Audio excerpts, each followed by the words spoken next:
intuitive? There's a rumor going around that we all have intuition. We're just not all tuned into it. But to take it to another level, this whole conversation around intuition, to take it from being something that we use to something that actually is caring. That's the journey we're going to go on with Laura Ibragimova. And I hope I got it right. So, Laura, I'm super excited about this. Everybody, please help me welcome Laura into the studio. And magic, poof, you have the power to turn on your camera. There you are. Yay. How are you, Laura? I'm good. So great to see you. It is great to see you too. I have really been looking forward to this. I appreciate very much your willingness to take the time and to join us today. Of course. Thank you so much for having me. Laura, when it comes to this whole conversation around intuition, when did intuition become a thing in your world? Take us into the world according to Laura. Sure. I feel like it was something that I always just naturally knew that I had this very strong sense of intuition. I can't say that I can't pinpoint a particular time in my life or, but I do know that whenever I was in a position in my life where I had to make a decision, even starting from childhood, I always asked myself first, like, how comfortable do I feel with this decision? And if I felt a little bit off, I would make mention of it, either with like being with a certain social group of friends or meeting new people in life or moving to a different place. Like I always knew whether or not it was the right decision for me somehow. So that's a very different experience of trusting yourself. Trusting yourself, even enough to ask yourself the question. It's not what most people experience. They experience the self-doubt. Did I make the right decision? What is called second guessing. Is this the right decision? And sometimes we don't even ever get an answer to that. But your experience of life was very different. And it's because of this connection to your intuition. Yes. So, when did you realize the world needed help around intuition? I think it was around the time that I realized I needed help personally in a health crisis that I started to experience. Just a little bit more about the intuition. I come from an immigrant family. I myself wasn't born here. I was born in the former Soviet Union. We moved to the States when communism collapsed. I was very young. And, I just watched my family go through hardships and trying to navigate a new world and a new language and a new culture. And a lot of that time, my parents didn't have enough time to really focus on us as kids. I have an older sister and a younger brother. And so I think having to kind of figure out the world young and also help my parents kind of figure out the world, because obviously the English language came so much more naturally to us starting out young than it did to them when they were in their early 40s. We had to be the adults at home for a lot of the major decisions. And so kind of tapping into your intuition became a really important skill that I had to just develop. And it came naturally to me and also to my siblings because there was no other option. But I think when it came to me just really realizing that this is something that has to happen around the world and people really have to understand who they are is when I started to develop health issues. I was diagnosed with endometriosis at the age of 24. But a whole year prior to that, I started to feel not well, throbbing pain in like the pelvic areas. And then I had other symptoms prior to that, doctors just didn't know what to do with me. And I have a background in healthcare, in health policy and nutrition. So I knew enough about the body to know how much the way that the body is supposed to work, and pain is not normal. So, or it's an indication that something is wrong. So I think for me, I had to really just tell myself, like, don't ignore what's going on in your body. Don't ignore yourself. Don't ignore your intuition. go looking for answers. And so that was really, I think, the moment where I realized, like, if I'm dealing with this and I'm a young person, how much more are other people dealing with this? So you had a health struggle. The medical community couldn't figure it out, and you had to really push yourself. Okay, so what I'm hearing is that as close as you had been to using your intuition to make decisions, this was still a, do I listen to the authority or do I listen to myself? So yeah, if you struggled with it with a whole lifetime of trusting your intuition and then you got a medical crisis and you questioned it, that says a lot, because for myself, I don't have a history of, trusting my intuition growing up. How did you decide that you could help everybody else with this? Because Lord knows, most of us need help. Right. So I think that for me, it was just, I've always just been inclined more to being a spiritual person and just kind of trusting myself and kind of going into nature. I'm also an earth sign, so maybe that has something to do with it. But I just always just was more inclined to spirituality, and I found yoga and meditation, and I realized that I physically felt better doing that. And then decided to go into, getting certified and becoming a teacher. And really, I don't know, a lot of people would just tell me when we would talk that they felt like I was a good listener. They felt like I understood them, and I would give them advice and they'd be like, that's exactly what I needed to do. And so I just felt like maybe that's a passion or a skill set of mine that I developed also through childhood and what I've learned growing up.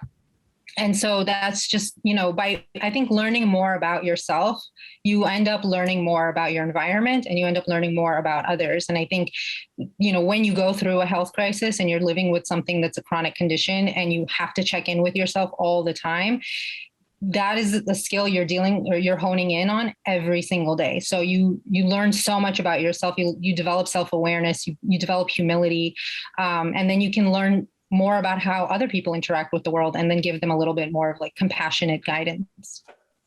Got it. All right. So we are on the trail of compassion and possibly giving compassionate guidance and peeling it back.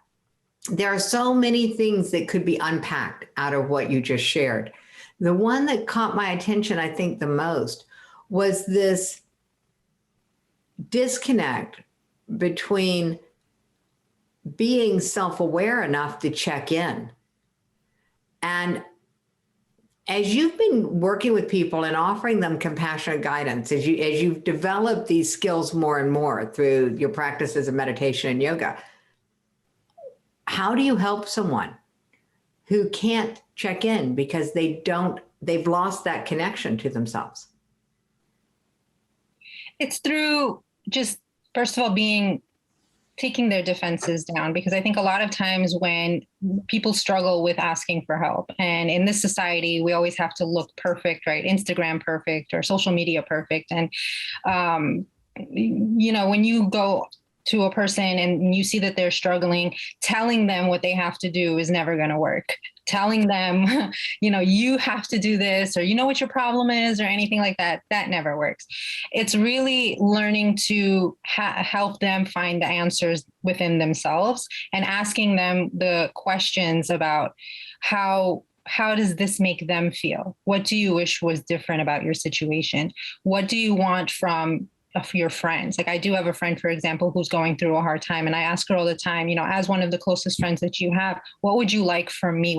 And she would just say, I just want you to listen. And that's my cue to know that's all she needs from me. I don't need to educate her on how she should live her life according to my worldview, right? I just have to listen to her and have her hear her own words and guide her through her own words and her own situation.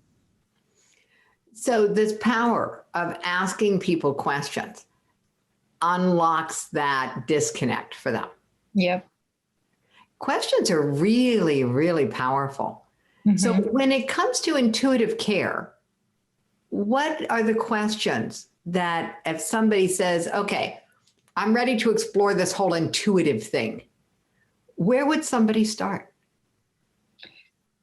So what I like to do in my practice is starting with the physical because of the yoga.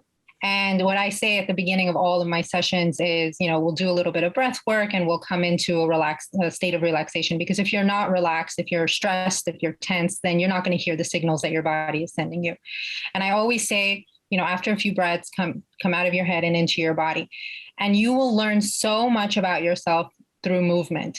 It can be slow movement or fast movement. But if you're doing yoga, you're realizing the areas of your body where you feel the most discomfort. You'll realize the areas of your body where you're the most tense, where your muscles just don't move the way you want them to. For me, when I was diagnosed with endometriosis, I knew that I had a cyst, a very large cyst on my, they grow out of your ovaries, but they can grow in other areas of your body as well. It was a blood-filled cyst. When I was trying to get into a particular pose and my body just wouldn't move because it was a sharp pain. So when you're able to just connect with your breath and focus on the movement, then you see the position. And there you can say, we need to pause for just a second, Laura. We're getting some interference on your microphone and I'm not able to pick up on what you're saying. So just check your bandwidth. But yeah, that broke up a little bit. So what I think you were saying, and so I got the story about the cyst and that it was painful to get into certain positions. And what I'm wondering is, so the pain of not being able to do certain yoga positions pushed you to go and find out what was wrong, or you already knew what was wrong? I lost the train. I'm sorry. Yeah, sorry about that. Not sure what's going on. But yeah, it was the pain of not being able to get into certain positions and feeling this mass when I would fall into certain positions. And there was one time where there's a fold over position and I almost lost consciousness and I kind of blacked out for a second because it was so hurt. It was so painful to move forward. So I didn't know at the time exactly what was wrong, but I knew something was wrong and I knew it was serious. So got it. So intervention for that and led you to realize the power. Okay, so now I understand. This is what gave you this body connection to understand the power of this. So and I love that you start with relaxation because I absolutely agree with you.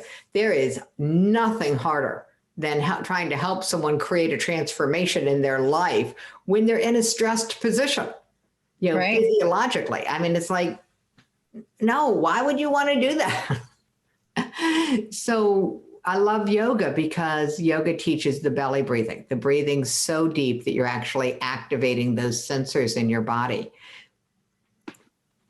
Beyond that, well, I don't know. Let me ask you this. Is there a breathing exercise that you want to share with everyone that would help them get into a state of receptivity before we go into the left brain stuff? So there's one that if you're particularly in a state of stress, one that can be very quick. You could do it anywhere, anytime, and it's called box breathing. And we could do it now together if you like. And it's really just maybe maximum 15 seconds. You can take as long as you need, depending on how stressed you are. But for the next few seconds, really what you're doing is you're visualizing a box in front of you. And on an inhale, you're taking in 4 seconds of deep breathing. Inhale. Exhale for 4 seconds. Inhale again for 4 seconds. And exhale again. And inhale, and just repeating the process. And whenever you find yourself in any moment of stress, they always say breathe, but some people just don't have the tools, or to them it could be an annoying thing because they don't exactly know how to do it. But here's one very quick, very simple method that you can do in public and you won't freak yourself out. And what's so good about this one is that by inhaling for 4 seconds, it actually engages what they now call belly breathing. Mm-hmm. So, the benefits of that are just amazing. And Katie, being very protective, Katie is the tech support, also my oldest daughter, and she popped into the chat, don't do this exercise while driving. And that's because it puts her to sleep. And so just in case, that's the disclaimer. So, if you start feeling drowsy, stop with the deep breathing.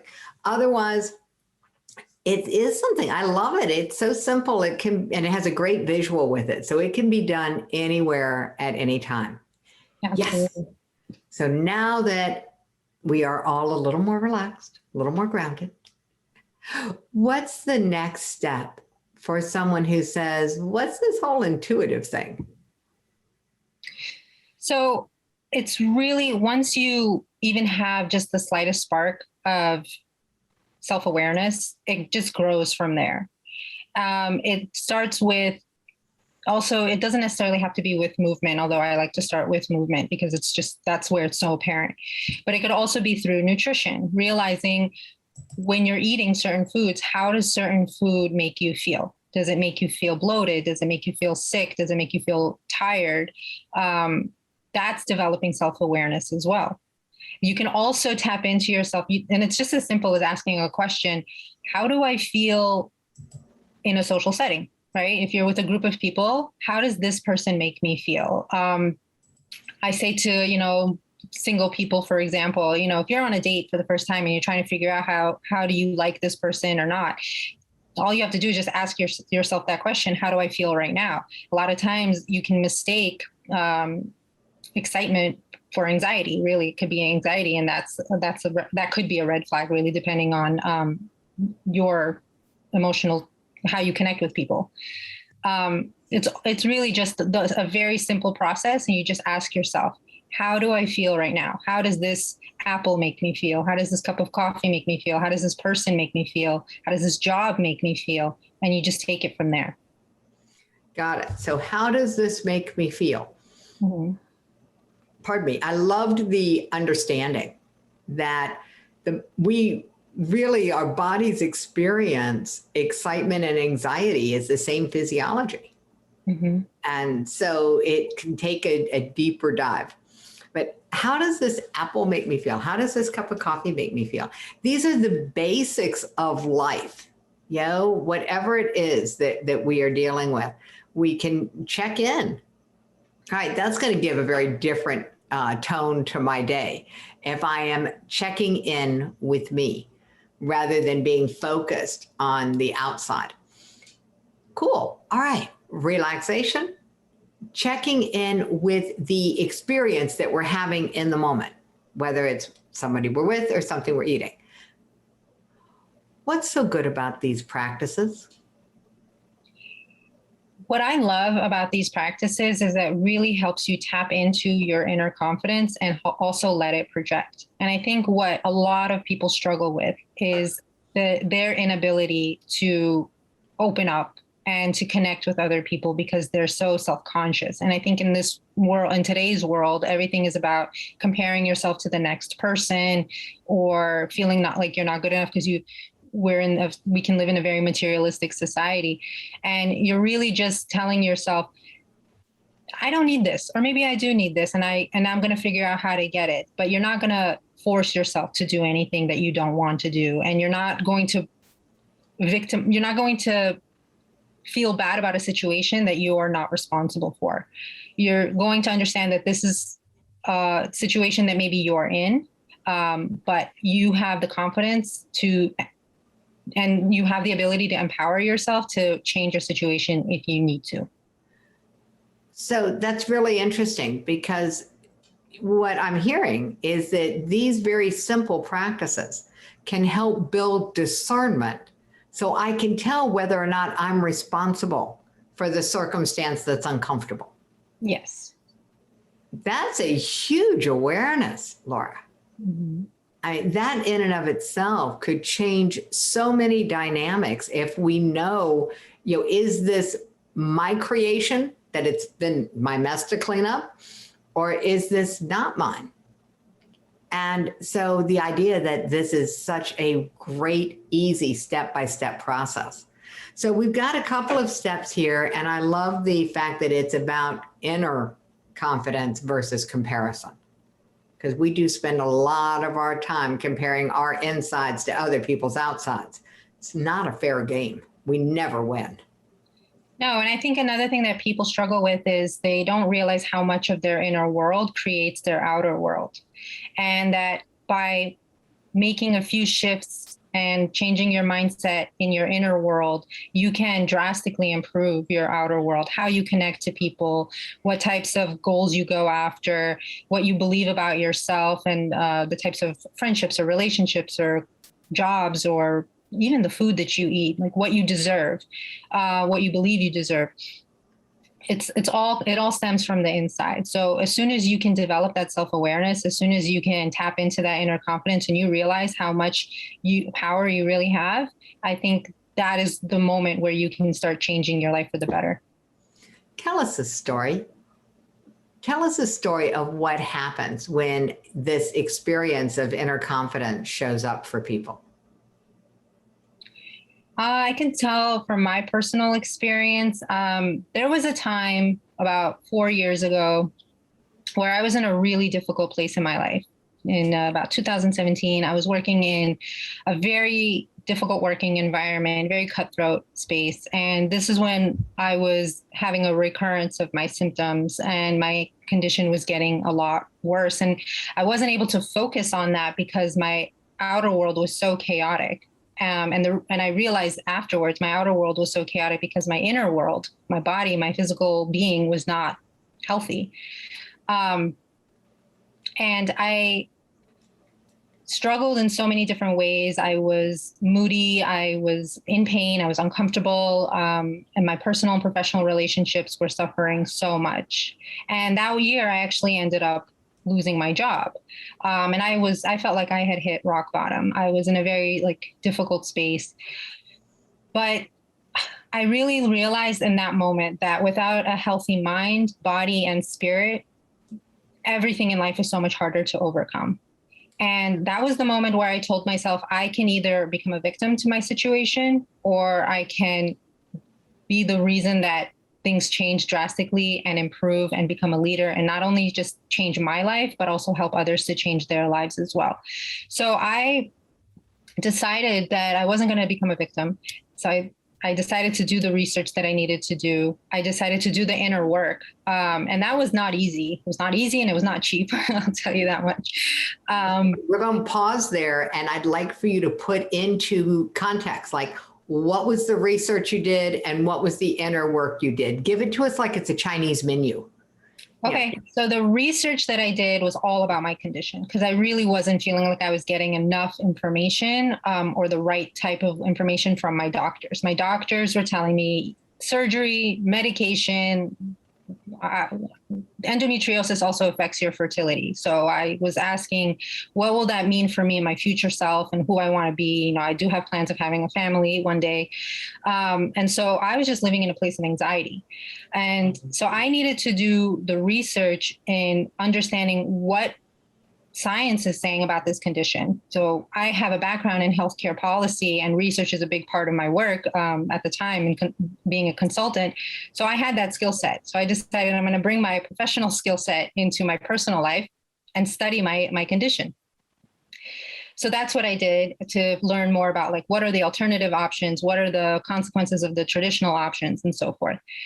In terms of the other inner work that I was doing, therapy, self-help books, journaling, really asking myself very hard-hitting questions like, why did I make the decision to be where I am today? Because somehow along the lines, it was a collection of choices that I had made that got me there. I didn't take care of my health because I didn't feel like I had the energy to do so at the time. I didn't show up in a place at work where I should have been, more positive, more organized, more, more professional. There was a lot of things that micro things that I just didn't do right along the way. And it required a lot of self-reflection and say, well, if I could have done this better, maybe I would have had a different outcome. But in the end, you realize that all of that had to happen to be so jarring for me to have made such a pivotal change in my life. Otherwise, I would have just continued going along my life. Meanwhile, this illness was just kind of metastasizing throughout my body. So it required a lot of just stop, think, relax, tap into yourself, and only move in the direction that aligns with you, not anybody else's expectations. So before we go down the roadmap of the direction you took, what kind of feedback did you get when you decided to create your own roadmap to wellness? From anybody? Yeah, from anybody, because I got a feeling that there was a diverse series of inputs, of feedbacks that you got. Yeah. So coming from a traditional home, my parents just didn't understand what I was doing or why. Being a female and being sick and having any kind of fertility issues has a lot to do with your perceived self-worth within your community. So for them, it was, follow the doctor's orders, do exactly what the doctors tell you to do. And, we'll see what happens from there. So for them, it was like, I don't think this is the best. I don't think that, you taking ownership is the best approach. Then also trying to create a health coaching practice to help women tap into their intuition is also very untraditional, unconventional for a family that expects you to become a doctor or a lawyer or something like that. I was going to say, compared to your job that you had, becoming an entrepreneur in any space is very prone to get feedback from family. Yes. We'll put it that way. Becoming a practitioner, becoming an entrepreneur in the healing space, in the alternative healing space, I have my own feedback stories. So I can only imagine. Oh my goodness. Where else did you get feedback? My friends also were a bit supportive on the outside, but you can tell through, facial expressions and certain comments, like, well, what are you doing for money? Or are you going to go back to work? Or, those types of questions where they ask you, like, how much longer are you going to do this?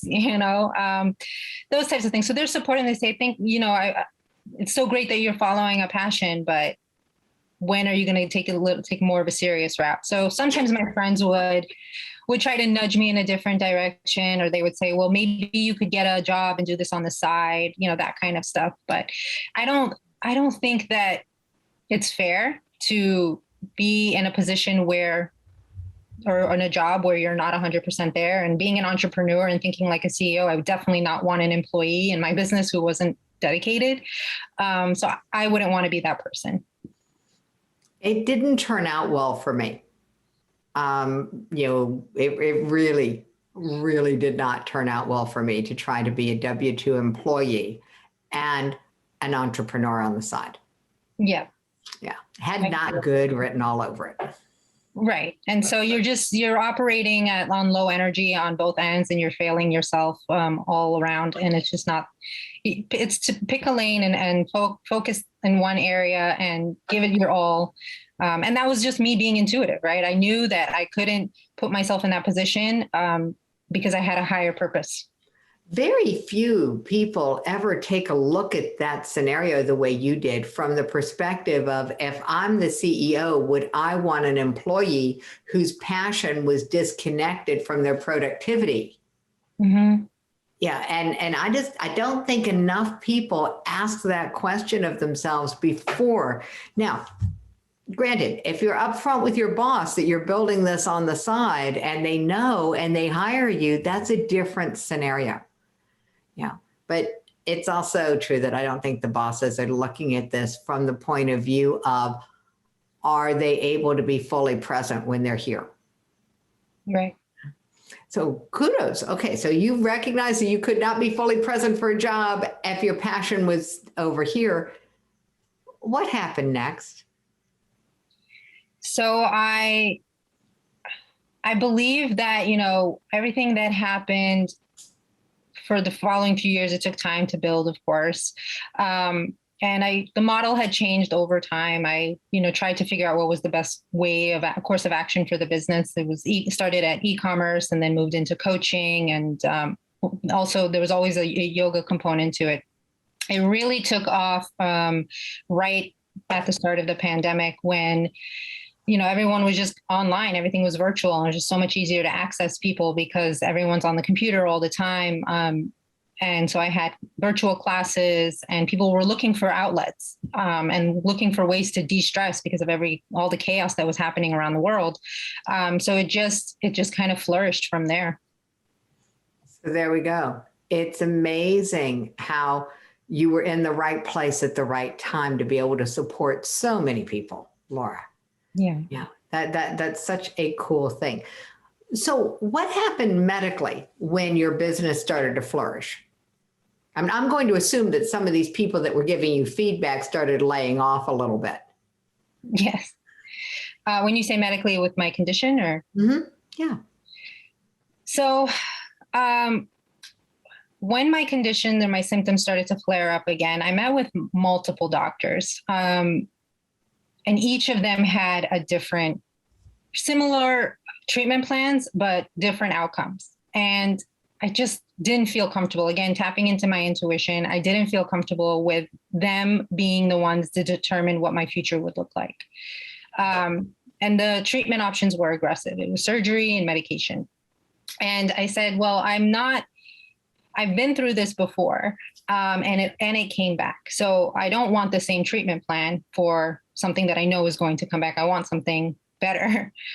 And I told myself, I can't do this. I have to figure out my own way. So I started looking again into the research. I started looking into alternative options. And I'm not saying for anyone that they should just get off their medication and only focus on alternative options, but that was the right decision for me at the time because I had gone through the traditional route before and it didn't work the best for me.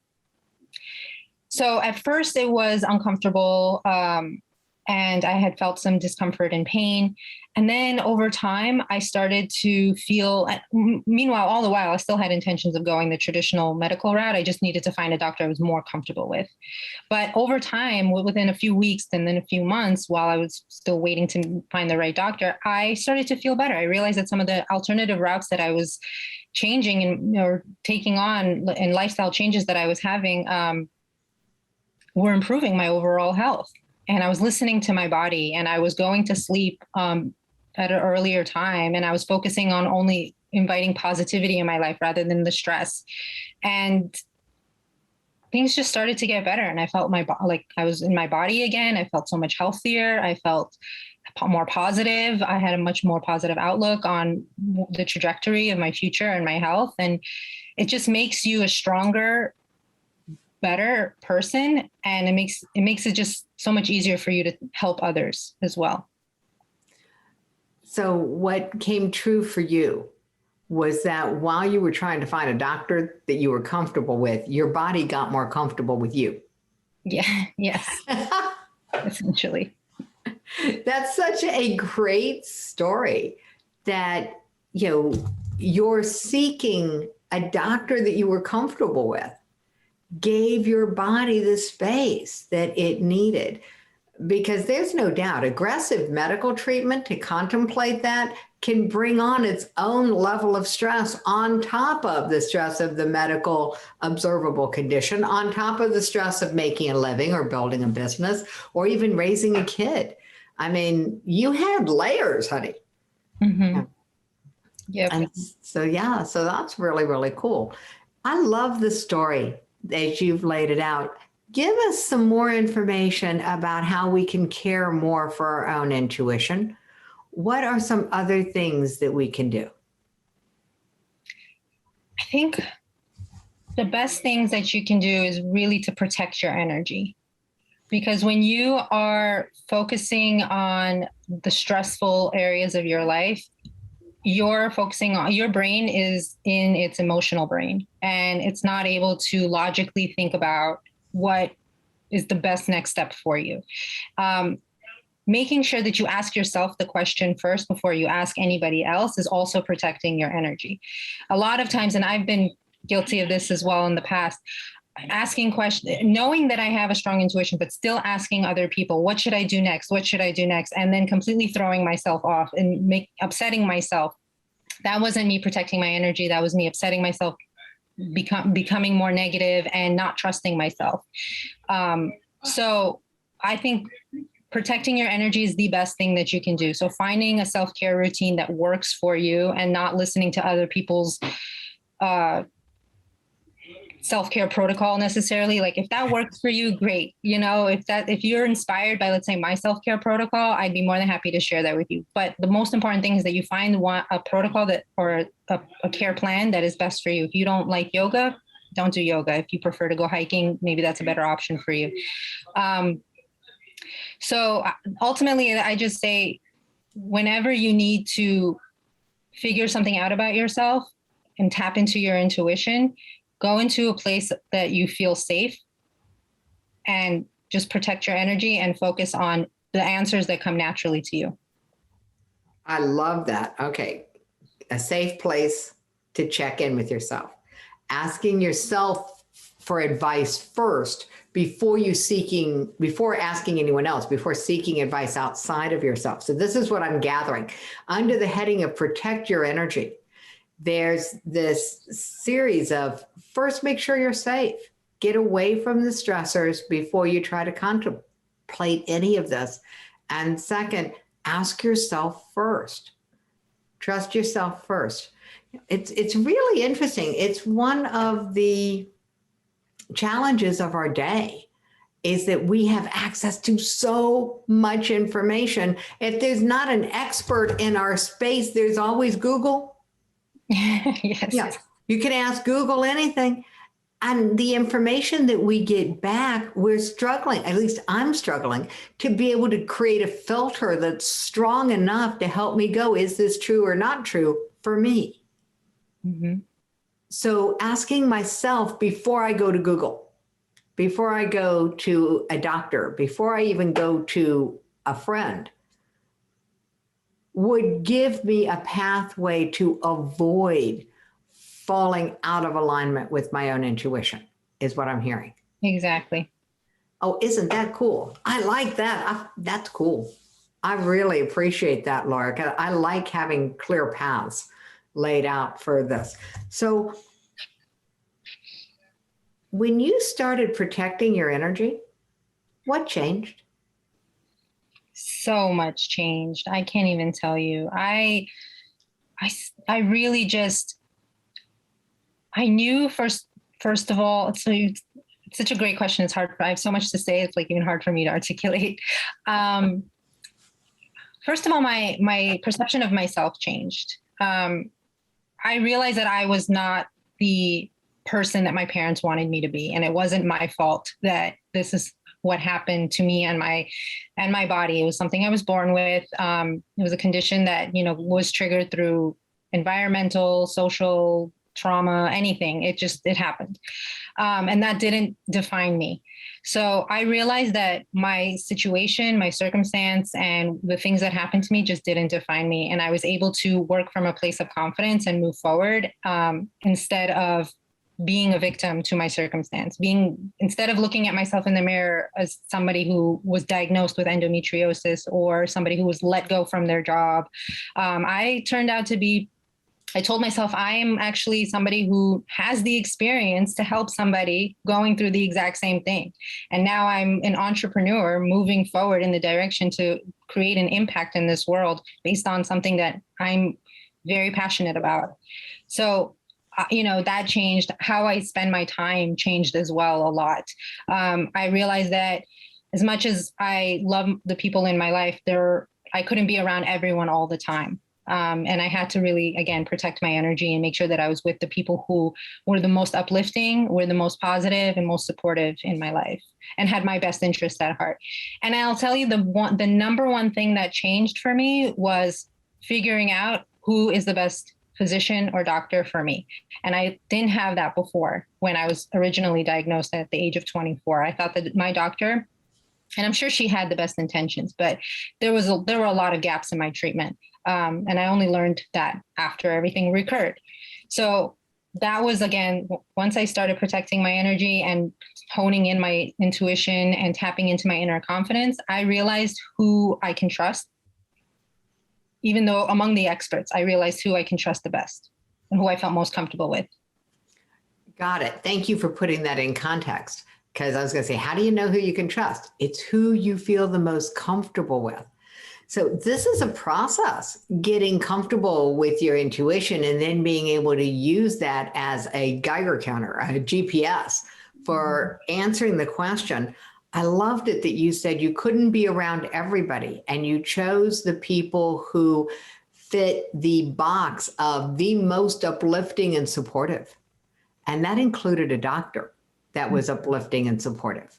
It Yes. sounds like. Yes. It's a team-based approach. When you're dealing with something as difficult as a health crisis and you think your body is just betraying you, you're at the center, but you have to have a team of supportive people around you to really help get you back on your feet. Cool. So are you back on your feet?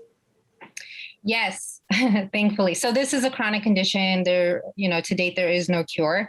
But one of the major symptoms that people feel is pain. And I am pain-free. I'm bloat-free.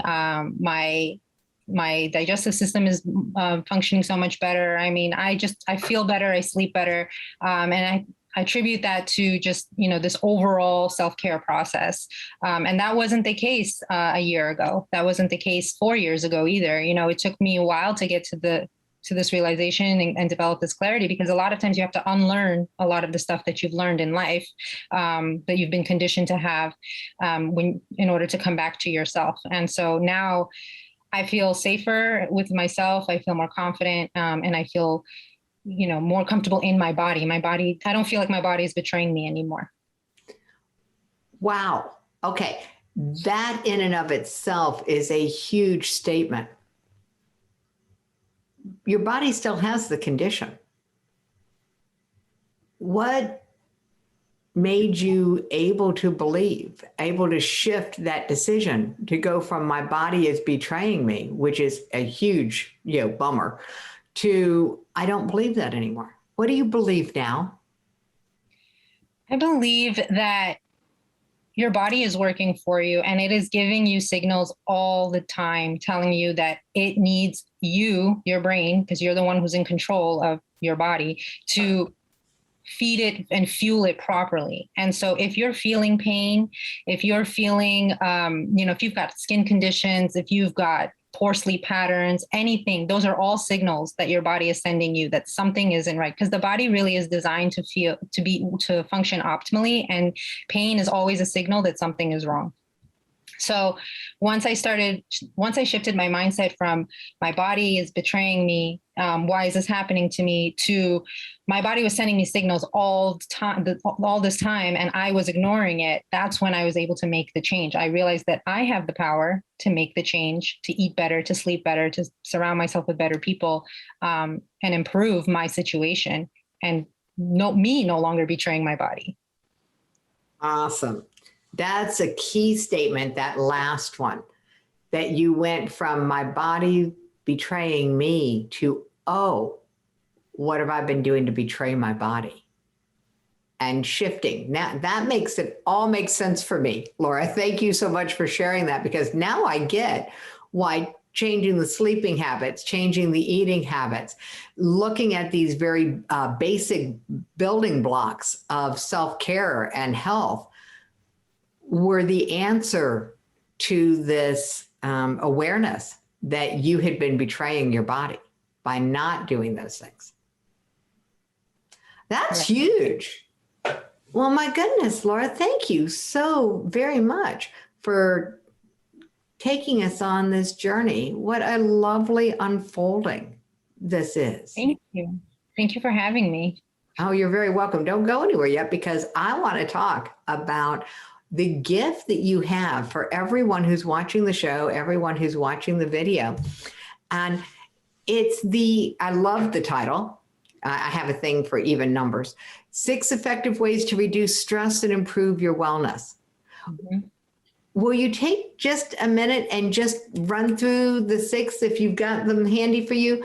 Just what, or actually, no, instead of telling us what the 6 are, would you just say, what's the effect you would expect it to have on someone's life if they follow these 6 effective ways? I believe that it will have the effect that the person is looking for, which is to take them out of this difficult space that they're in, potentially, and realize how much more control they have in their lives to change their situation. And these are these are the 6 things that you have complete control over. And by the way, I've done my due diligence. All of these 6 things are backed by science. You can't take the healthcare consultant out of me. It's been ingrained. So I've done my due diligence. I've gone into the research. And these 6 things are the areas of your life where, they're related to nutrition, they're related to sleep, they're related to positive environments and people. All of these things can have a drastic improvement, like night and day, on your well-being and reducing your stress levels. And from there, you will start to notice your body just feeling so much better, your mood, your happiness. You'll be a much healthier, happier version of yourself. There we go. Cool. Following the 6 simple, effective ways, you will become a happier, healthier version of yourself. Now, that's something that's super easy to wrap my head around, Laura. We went on this journey that was very ephemeral, very esoteric, very in my brain concept driven. Intuition is not something that most people have a way of making tangible and concrete. The journey you took us on made it very easy for my brain to wrap my head around what are the tangible and concrete outcomes of taking care of my intuition. And they end up at the end with having a happier, healthier life. Yes. What a wonderful gift, Laura. You are such a gift to the world and a huge gift to me and to the mission that we are on to get ahead of the epidemic. When people are having happier, healthier lives, I believe by definition, they are further away from an edge that they may not even have known they were near. So, absolutely. Thank you for being willing to share this journey with us today. And thank you so much for having me. It's been such a pleasure. Time flew. I didn't even realize the hour went by, and I was so happy to share my story. So thank you so much for the opportunity. Oh, you are very, very welcome, Laura. And for everyone watching, make sure you grab the gift. It's in the show notes. It's in the chat, because we want you to have a happier, healthier life. We believe this is one of the keys to being suicide-proof. So please do that for yourself. Thank you.